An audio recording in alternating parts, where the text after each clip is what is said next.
गरुड़ पुराण अध्याय 4। अब आत्मा के लिए की गई कर्म अनुसार उसके पापों का दंड।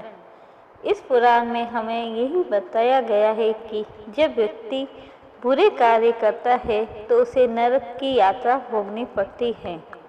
वह यात्रा कैसी होती है, उस समय किस दौर से गुजरना पड़ता है, यह वह रास्ता है जहाँ केवल चारों तरफ चीखें होती है, पश्चाताप होता है और आत्मा के किए गए कर्मों का भयानक फल। गरुड़ पुराण में कहा गया है कि यमलोक में यमदूत आत्मा को जकड़कर उस रास्ते पर ले जाते हैं जहाँ चारों तरफ अंधेरा ही अंधेरा है।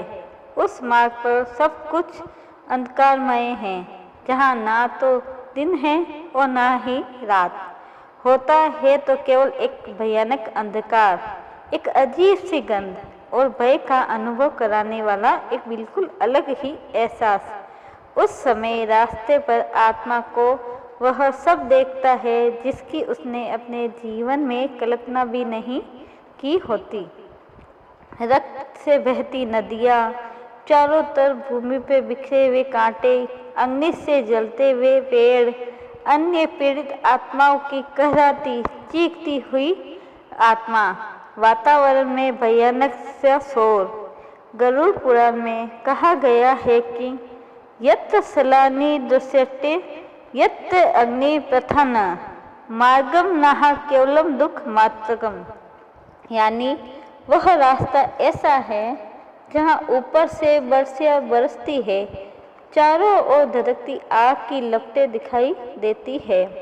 हर एक कदम पर आत्मा को अपने किए गए कर्मों का पछतावा होता है।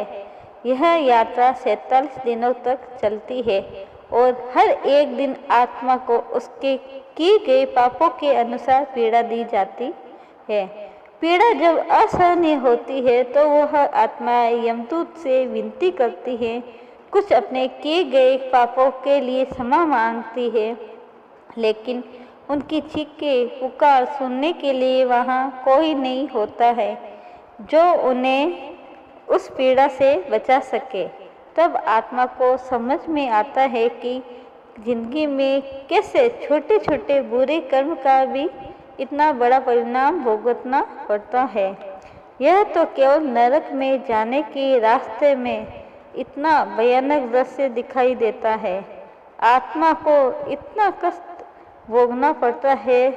जब वो आत्मा यह रास्ता पार करके नरक के द्वार में प्रवेश करती है तो उसे और किन किन परिस्थितियों से होकर गुजरना पड़ेगा, किस कर्म का कौन सा दंड मिलेगा, यह सब नरक की रहस्यमय यात्रा के लिए आप मेरे YouTube चैनल पर बने रहिए।